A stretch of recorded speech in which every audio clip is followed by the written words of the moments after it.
जय श्री हरि। ओम नमो भगवते वासुदेवाय नमः। राधे राधे सभी को। आज हम सुनेंगे ज्येष्ठ मास महात्म का 21वां अध्याय। दत्तात्रेय जी कहने लगे कि हे राजन सुनिए, मैं विधि पूर्वक एकादशी व्रत को कहता हूँ।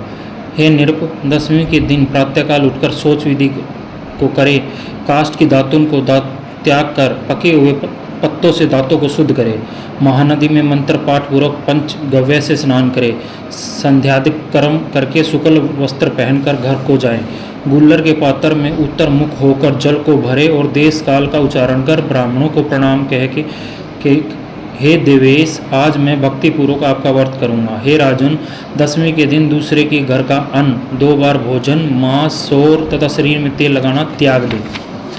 हे राजन, हविष्यावन के अतिरिक्त या सभी पदार्थ आमिष जो खाने के योग्य कहे गए हैं, ना खाने के योग्य कहे गए हैं, अतः 10वीं के दिन प्रयत्न से थोड़ा सा हविष्यान ही का भोजन करें। रात्रि में कथा श्रवण द्वारा जागरण करें, पश्चात सूर्योदय होने पर निर्मल जल से स्नान करें, पूजा गृह में आकर संध्यादि नित्यक्रम को करें। एकादशी के दिन चित्त में किसी प्रकार का विकार उत्पन्न नहीं होना चाहिए, मतलब बुरा विचार नहीं आना चाहिए। प्राकृत विषयों में मन को ना लगावे और सहस्त्र नाम का पाठ करके तुलसी दल से विष्णु भगवान का पूजन करे तथा पुरुष सूक्त और पवमान मंत्रों से जनार्दन भगवान का अभिषेक करे। औषधि, मिथ्या भाषण, शयन, स्त्री के साथ वार्तालाप, क्रोध, कटुवचन, अलाप, काष्ठ के दातुन से दांतों का मर्दन, एकादशी व्रत के फल को चाहने वाला, इन सब कर्मों को ना करें और प्रत्येक प्रहर विष्णु भगवान का पूजन करना चाहिए। इसी तरह गाना बाजा बजाते हुए सारा दिन तथा रात व्यतीत कर देना चाहिए और उत्सव आदि मनावे। दूसरे दिन प्रातःकाल जितनी द्वादशी हो उस शेष द्वादशी में भक्ति युक्त चित्त से पारण करें। पारण न करने से पुण्य की हानि अवश्य होगी, इसलिए सर्व प्रयत्न से द्वादशी में पारण करना शुभदायक होता है। वत्स, व्रतियों को संपूर्ण व्रत की सिद्धियों के लिए द्वादशी में पारण अवश्य करना चाहिए। पारण के दिन बहुत से ब्राह्मणों को भोजन कराए, जो असमर्थ हो उनको 11 ब्राह्मणों का भोजन करा देना चाहिए। पूजन सामग्री से पूजन कर तपस्वियों को भोजन करा देना चाहिए। तृप्ति पर्यंत शर्करा युक्त पायस का भोजन करावे और श्रेष्ठ ब्राह्मणों को मौन पूर्वक भोजन कराकर स्वयं भोजन कर लेवे। प्राय अन्न, आमिष, मांस, उड़द, तेल, स्त्री सेवन, मधु, औषधि, दूसरे की चुगली, हिंसा, कांसी के पात्र में भोजन करना, पान खाना, हजामत मतलब डाडी डूडी बनवाना और 2 बार भोजन करना, ये सब ऊपर कही गई सब बातें द्वादशी को त्याग करें। सब व्रतों में यह उत्तम व्रत 3 दिनों में साध्य होता है। हे नृपश्रेष्ठ, एकादशी के दिन भोजन नहीं करना चाहिए। अन्न का तो सर्वथा त्याग कर देना चाहिए। एकादशी को अन्न खाने से नरक में जाता है।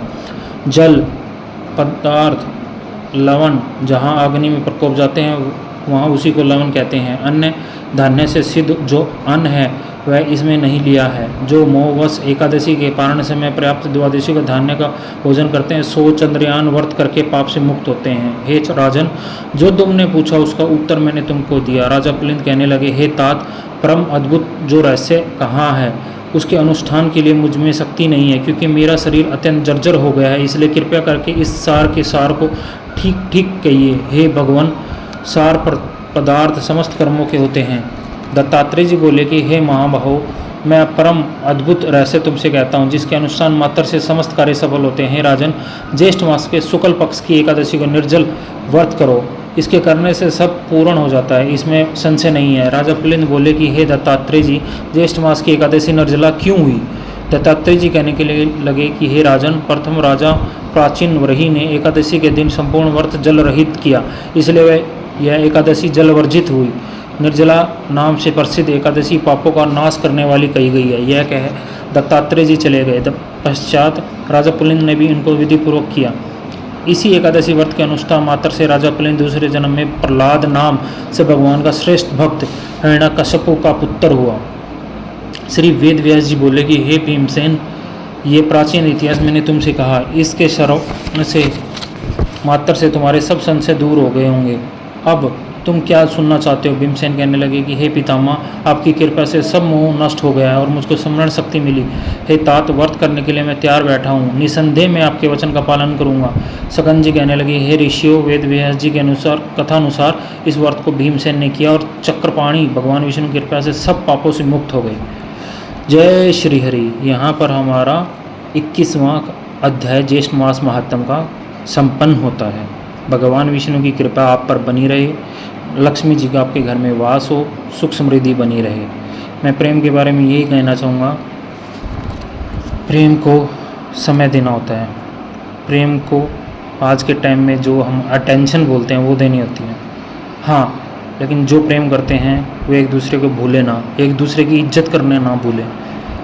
इज्जत ज़रूरी है और शब्दों को थोड़ा सोच समझ के बातों में लाएं, क्योंकि शब्द भूले नहीं जाते।